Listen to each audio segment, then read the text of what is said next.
Hello, everyone. Welcome back to Prologues.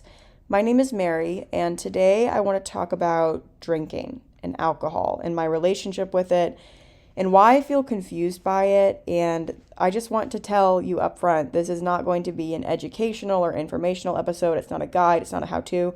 I just wanted to sit down and have a little chat, girl to girl, and talk about how I feel because I feel like there's a lot of us that in the last year and a half or so have just paused and reevaluated our relationships with alcohol. Or maybe you just don't know what you want your relationship with it to be. I don't know.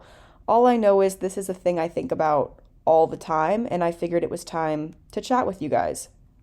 I do want to say right off the bat, this is an absolutely judgment free zone, no matter where you are in your relationship with alcohol, whether you are going out 4 nights a week or whether you've been sober for 4 years. It's not really about that. This is a judgment free zone. I'm just chatting about my experiences because I feel like alcohol is almost inescapable in our society today. And if you make the choice to engage, then fine. But making the choice not to engage when you don't really have a quote unquote problem with it, as in like you don't really struggle with addiction or alcohol abuse, but you still want to step back, I just feel like it's hard to find people talking about that. And I have a complicated history and relationship with it, and that's what I want to get into today. This might be a shorter episode because it really is just a one-on-one chat, just me talking about how I feel, so I don't want to take up too much time with any life updates. But I do know that y'all want to hear about Fergus, so we've had Fergus for a week now, and it's been amazing. It's definitely a big adjustment. I think taking on a puppy is a big responsibility, and we were prepared for it beforehand, and I'm really glad that we set very realistic expectations for ourselves for what it would be like to raise a puppy, because it is a challenge, but he is so, my God, you guys, he is the love of my life. He is so precious, so adorable. I think he's so smart. He's taking to, crate training and housebreaking super fast. He already knows how to come, sit, stay, and lay down, which I just think is crazy because he's so young. He's just a baby. I feel like he's so smart. And Matt and I have gotten into a really good routine with him when it comes to, letting him out at night or taking care of him during the day. We've just gotten settled into a rhythm. I was actually gone for 3 days this past week because I had to take a really quick work trip to LA, and I was so nervous that when I came back, he was going to forget me because I was only home for 3 days and then I had to leave for 3 days. But he was so excited to see me when I got back. And Matt said that he only cuddles with me. He doesn't cuddle with Matt. And in my head, I'm like, oh, that's right, because I'm his mom. So the update is just that it's going well. Y'all are the only ones who know the name yet. I'm not intentionally gatekeeping his name. I just had this idea that I wanted to actually hard launch him on Instagram with a cute photo, and I have not taken a single cute photo with him, and I really want to. So I feel like I'm gatekeeping the name, but not on purpose. And y'all already know. Anyway, the Prologues girls know everything from the jump, and y'all know Fergus, here to stay. I've been going through a lot lately in my personal life. Nothing bad per se. It's just a season of a lot of change, and I've had to make a lot of really hard decisions. I have more hard decisions coming up, and I've undertaken a bunch of projects, both in my personal life and for work. You guys are going to know about some of them pretty soon. Just a bunch of new projects this fall, and I don't know why I did that, to be honest. I feel like I should have seen ahead of time that I would struggle with my time management when it came to these things. But if there's one thing about me, it's that I love being under pressure. I feel like I constantly am overbooking myself so that I don't have time to sit and spiral. I feel like when I'm busy, I'm able to keep the dark thoughts at bay. And I really believe that you do have to take time to sit with yourself and be quiet and sit in any discomfort that your own mind brings you. I really do believe that, and I make an effort to do it. But for whatever reason, this fall, I was like, you know what? I'm just going to take on every single thing I can. I'm not going to say no to anything. So that's where I'm at right now. And I don't think I'm burnt out or anything. I think I still have a lot of energy left. But I've just been rearranging the time I spend on different things. I don't even know why I'm telling you guys this because I feel like it's so annoying to talk about this without actually telling you what the projects are or what the decisions are. You will know about them soon, though. I feel like I'm one of those people who doesn't love to talk about things in the moment. I'd rather talk to you about things after they've happened. One, because I just feel like I need extra perspective and extra time to reflect on things. And then I don't know, it's just easier for me to speak to y'all about things that have already happened than things that are currently happening. So you will know about all of them soon. The things I'm going through currently is going to be great content in the future, you guys. Fantastic content.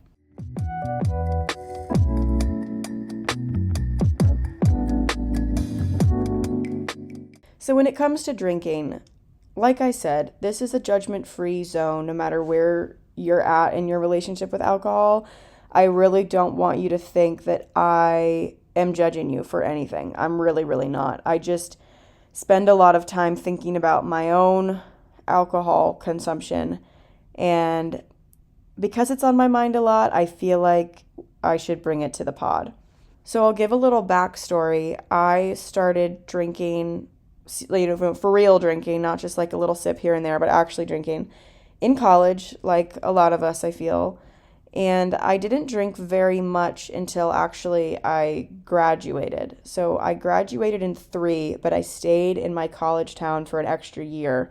1, because I was working in the area, and 2, I still had a house with some of my college friends, because everyone that I was friends with in college pretty much was graduating the year after me because we all came in together, but I graduated early. So anyway, all my friends were there, my job was there, I stayed in town.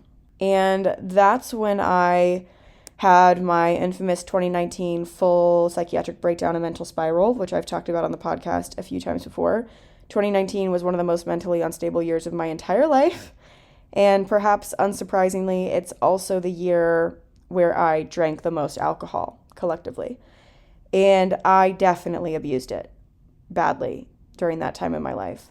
I think for me, it came from a lot of different places. I think on the one hand, I was single for the first time in a long time, and that was the year I turned 21, which I feel like is just a recipe for going out more and, having loads of fun and being super social, which I think is fine. And then on the other hand, it was also, one of the most mentally unstable years of my life, and I wasn't diagnosed and I wasn't medicated and I didn't really have healthy coping habits, and things kept happening to me that I wasn't able to handle, and I think I turned to alcohol frequently as an escape and as something to numb it and make me not feel it and make me not have to sit with my thoughts and feelings. I went out frequently. I probably went out 3 to 4 times a week, every single week for the last half of 2019. Never missed a weekend, started early, and just didn't stop. For me, that was abusing it. I'm not saying that if you go out 3 or 4 nights a week now that you have an unhealthy relationship with alcohol, because I don't know what your relationship is. I'm just telling you from my life, the way I was drinking and the reasons why I was going out and why I was drinking. It was really unhealthy. It wasn't just alcohol. I dabbled in other things. I experimented with party drugs. I was being self-destructive in a lot of different ways. It wasn't just substances. It was also the choices I was making. It was the guys that I was talking to. It was the friendships I was in. I was hurting myself over and over and over again. I wasn't taking care of my body. I did absolutely nothing to take care of my health or my mind. And I'm sure it's no surprise to anyone that I ended up having that really big breakdown in the fall.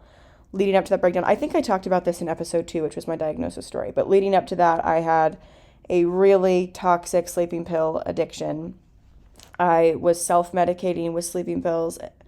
I would spend, 11 hours asleep, wake up just long enough to go to the bathroom, take a drink of water, and take another sleeping pill, and then go back to sleep. And I would basically, literally put myself almost in these little mini comas with sleeping pills, and it would last all week long, and then I would wake up for the weekend so that I could go drink and black out, and it was just bad. I left my job. I had a manic episode leading to all of this, so I left the cashier job that I held at the time. I ran through all of my savings extremely quickly. It was just a really, really bad time. And late in the fall of 2019, the breakdown happened. I went back to therapy. My parents were like, you just really, really, really need to go because you're freaking everybody out and you're scaring everyone and you're making everybody sad, basically. So I go to therapy, I get diagnosed, and I get on medications, and I start learning healthy coping habits, and I stopped talking to all those guys that treated me like shit. And eventually, like later on down the line, I met Matthew, and my friendships got better, and life turned around. Life got better. And as it did, my relationship with substances got better as well. I completely stopped using any type of drug. Also, I knew that I was starting my government job and I wanted to, have a clean drug panel. I was very honest with them. I had to get a secret clearance for this job. So, you have to be honest about any usage of anything because they'll find out. So I was very honest about it, but I was like, this is when I stopped. This is why, blah, blah, blah. So life gets better. And then in early 2020, obviously the pandemic hit. So that kind of forced me to not go out like I was, not go out to bars, but didn't really stop me from drinking. In fact, I would say when COVID hit, what else was there to do on a weekend except drink in your house? That's how I felt anyway. So my relationship with alcohol got better after, 2019 because I wasn't using it to self-medicate, but it didn't get that much better because I feel like I was still using it because I was bored or because there was nothing else to do, because being drunk is fun. I'm not going to sit here in this podcast episode and act like being drunk isn't fun, okay? It is. I'm just trying to be more thoughtful about the repercussions on my health, both mentally and physically. And also, I don't know, we're going to get into all of it. We're going to get into all of it. Let me finish this part of the story.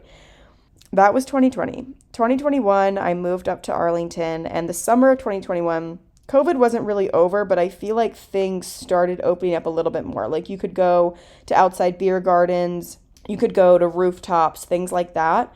And so that was my first time since 2019, obviously going out with my friends again. And I feel like I drank a lot because it was just the joy and the exuberance of getting back outside after what was at that point a year and a half of, being inside for the pandemic. So the joy of being outside, I think, kickstarted more drinking. And I felt like garbage. You guys know what a hangover is like. I don't have to describe it to you. Yeah, that's what I felt like. I felt like shit. That was 2021. 2022 rolls around and it's another really bad mental health year. The second most mentally unstable year of my entire life. And I think that's when I really started realizing how bad I felt on alcohol and how bad it affected me mentally. I think in the past I would write off all of my horrible hangover symptoms and kind of laugh it off and be like, hangovers, you go on a big night out with all your friends, the next morning you're texting each other and you're like, oh my God, I feel like shit. And it's funny. I think 2022 is the first time where I felt like this isn't funny. I had brief stints in the years past where me and Matthew or something would say, we're not going to go out this weekend. We're not going to drink this weekend. And we'd wake up on Sunday and we'd feel great. And we're like, oh my God, it feels amazing to not be hungover on a Sunday. So I had been knocking on the door for a while, I think. But 2022 is when I opened that door. In the summer of 2022, I decided that I wanted to really redefine my relationship with alcohol. If you were following me on TikTok at the time, you might remember this video I made. It went kind of viral.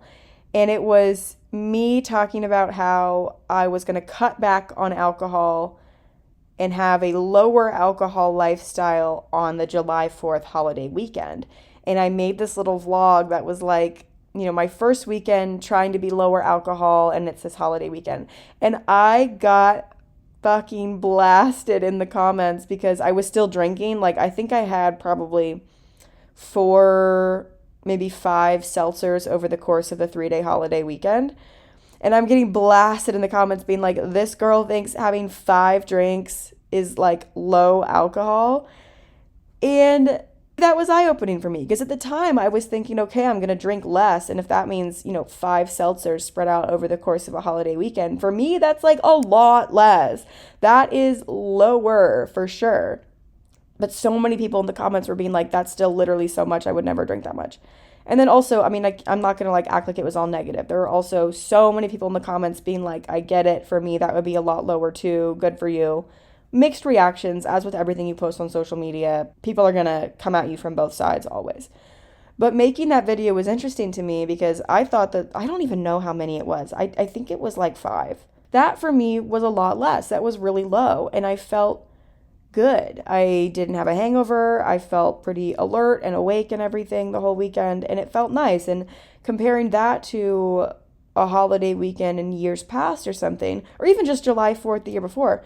This was July 4th, 2022 is when I made that video. July 4th, 2021, I was drunk for literally like 12 hours straight. I went to, honestly more than that, I went to a boozy brunch with my friends the morning of July 4th. We got blasted at brunch. We drank all day. I had a brief nap in the evening at a house party so I could rally.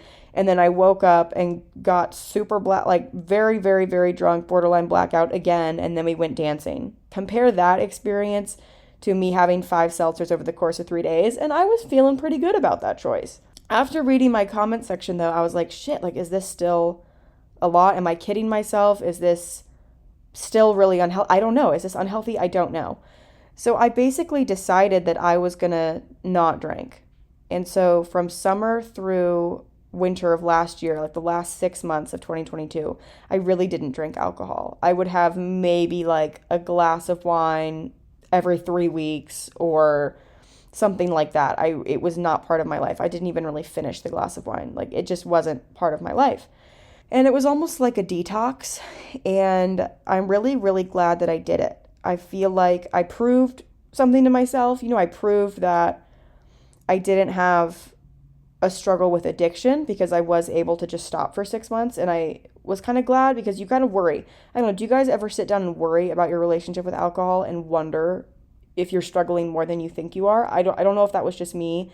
I felt good after the 6 months knowing that I was able to just do it. I'm trying to be very sensitive towards people who do struggle with addiction right now. I know people who struggle with addiction, substances, alcohol, and I know how serious addiction is. It's genuinely a disease, and it's heartbreaking to watch it affect and destroy the life of someone you love. So I'm trying to be sensitive towards that right now, but I can't lie, I did feel good realizing I probably did not have an issue with addiction because I was able to just decide I'm going to quit for 6 months, and then I did. Hopefully you guys see where I'm coming from with that.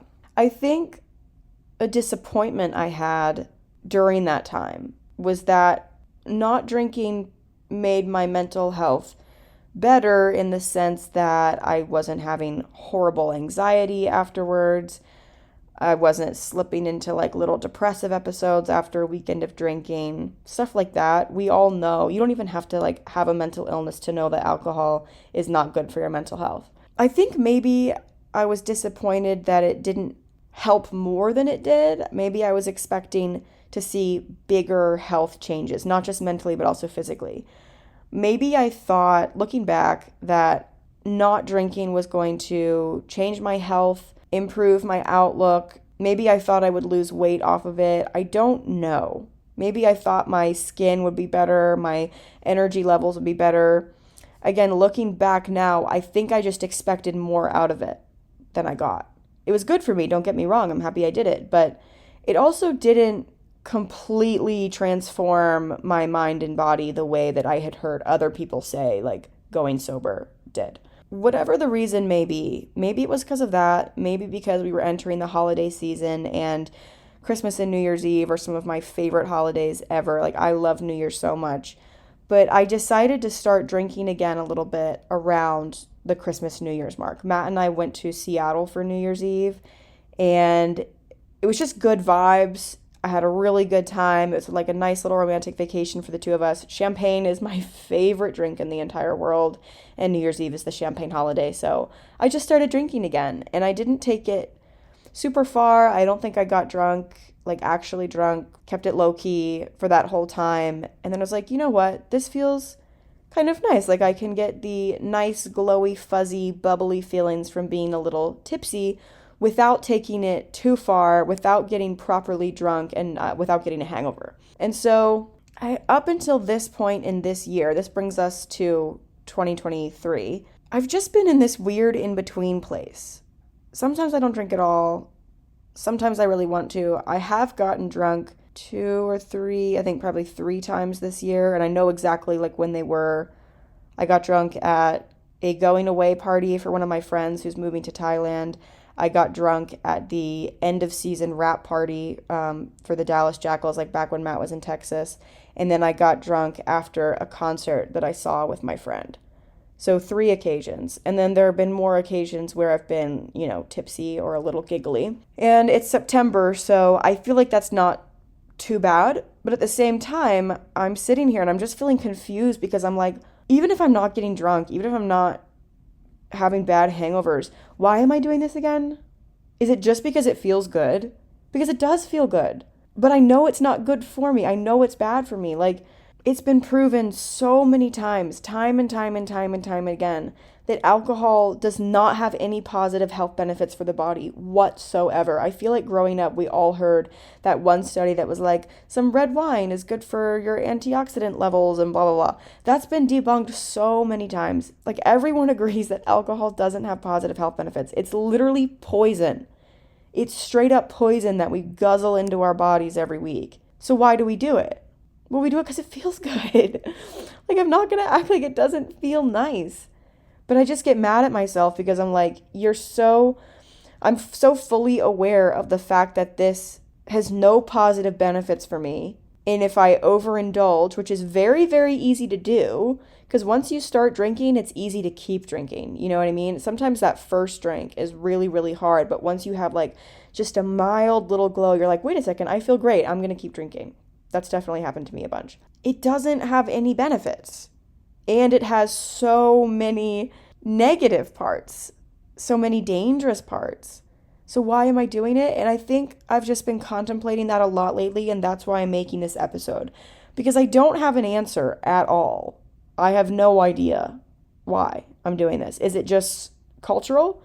Is it just that everybody drinks and it's really socially acceptable and it's almost socially expected, especially when you're like getting dinner with your friends or something? I feel like it's almost impossible to get away from.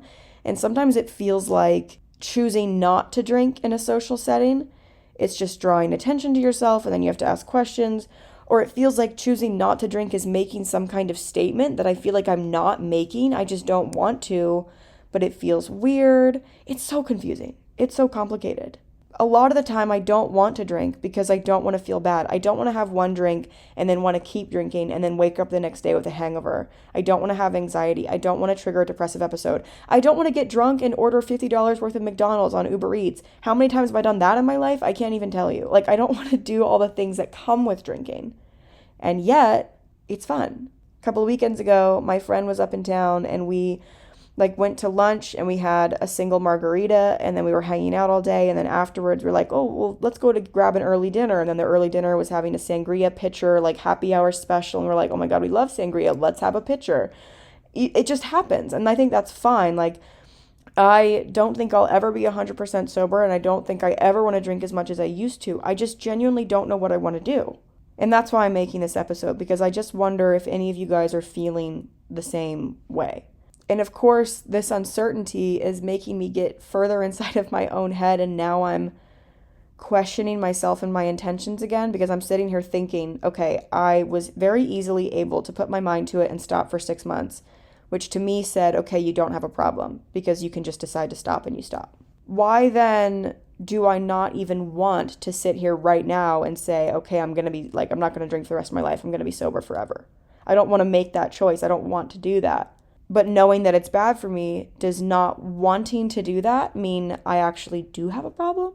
Am I overthinking all of this? Is it that deep whatsoever? Most of the people I know enjoy alcohol, enjoy going out, enjoy drinking, and they all seem to be perfectly fine. Am I just overthinking this and I need to get over myself and I just need to lighten up and pour a drink? I don't know.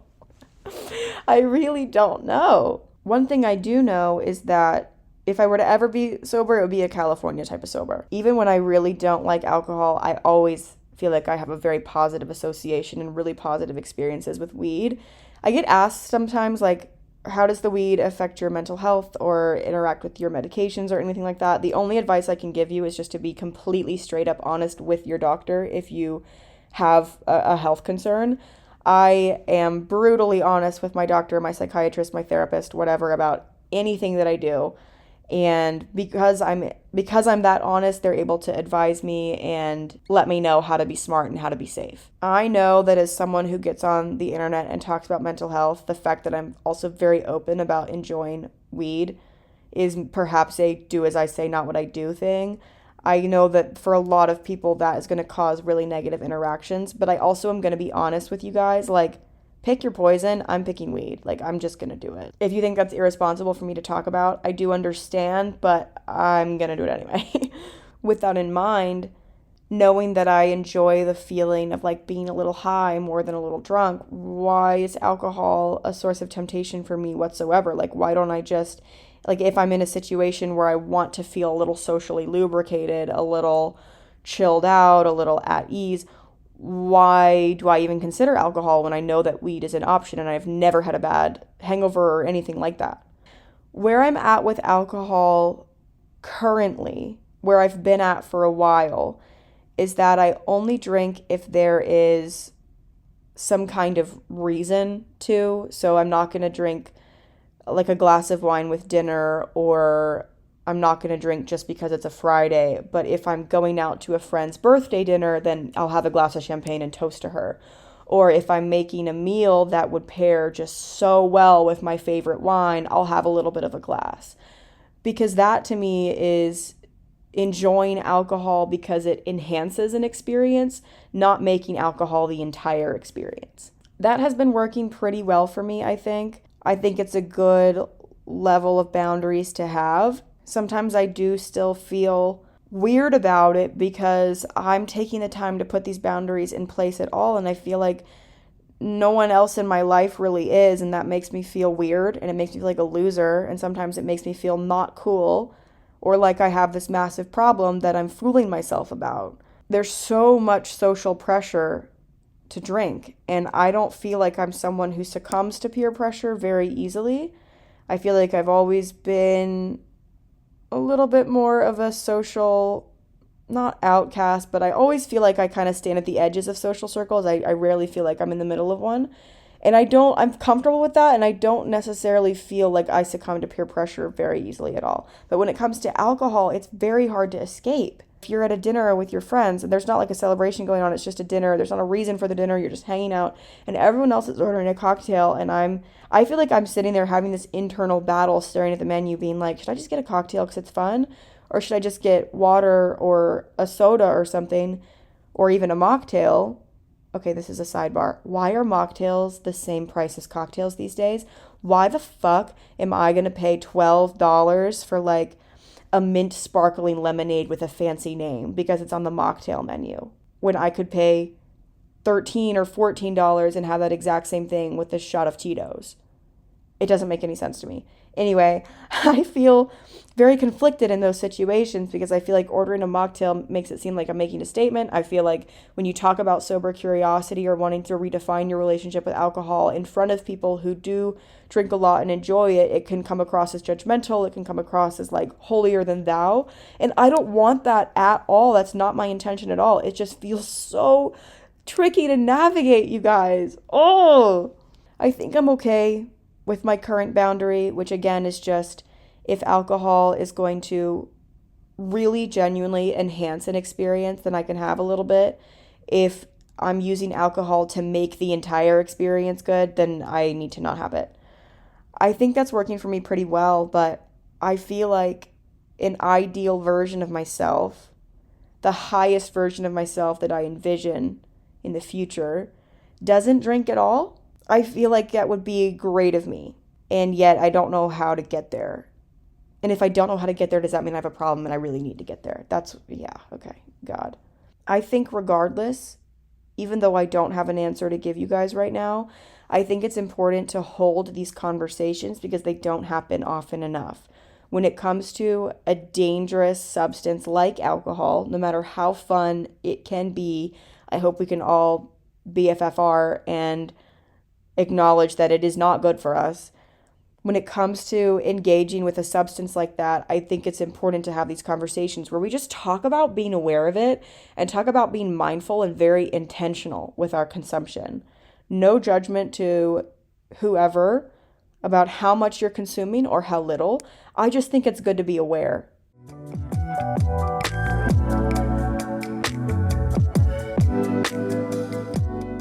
All right, y'all. I know this one was a little bit shorter.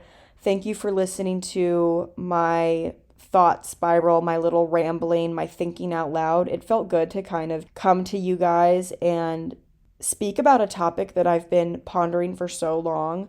I hope that you were able to get a little bit of value out of this, even if it just prompted you to think about your own relationship, whether it's positive or negative or whatever. I think at the end of the day, being mindful and intentional is a really good thing. Just to give one more little update here at the end before I close off.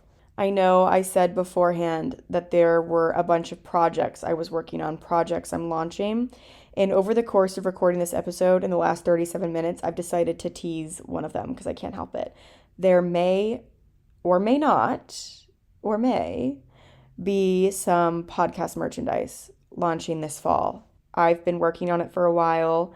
It's a lot more work than I thought it would be. I'm learning a lot about the production process, and I'm working with a designer and a graphics designer. I'm learning a lot about building out a website. This has been a huge learning opportunity for me because I don't know anything about it. I've never made or created or dropped a product before, and it's a whole new world. I feel like when it comes to content creation and influencing, because it is such a relatively new job, there really isn't a guide for it, or if there is, I didn't know about it when I started. And I've been doing this for the last 3 years, and I've had to teach myself everything. And sometimes I still feel like I'm really not good at it. Like I had to teach myself YouTube editing and how to record and edit podcasts and how to game a social media algorithm and how to optimize your SEO and all of these things. And I still feel like I'm not great at it because I have imposter syndrome 24/7. And even though this has been my job for years now, I feel like I'm not very good. Don't know why I'm getting so vulnerable right now. But I welcome the opportunity to learn new things is where I'm going with that. I love learning new things, and I decided over the summer that I wanted to have podcast merchandise, and I had an idea that I was like really excited about. I still am excited about it. I think you guys are going to love it. And through deciding to take on that project, I've just been able to learn about a whole new side of this industry. And I feel like I'm learning so many useful lessons and skills that I could take to any career after I leave social media, whenever or if that ever happens. So anyway, I just wanted to say there's a little teaser for you guys. I'm not going to tell you what it is. I'm not going to tell you when it's launching. I'm not going to tell you what it looks like or what it's about, but just know, wink, wink, something is coming. I really think you guys are going to like it. I think you're going to like all the stuff I'm working on. I can't wait to tell you guys more about it as it comes. And as always, I know I say this all the time, but I'm just constantly grateful that any of you are here listening to me jabber on in the first place. I love having a podcast. All right. I love you guys so much. Thank you for listening. Thank you for all of your wonderful reviews and positive feedback. It really means the world to me. I read all of it. I hope wherever you are, you're having a fantastic Monday and you have a great rest of your week. Thanks again for being here. I'll talk to you guys next week.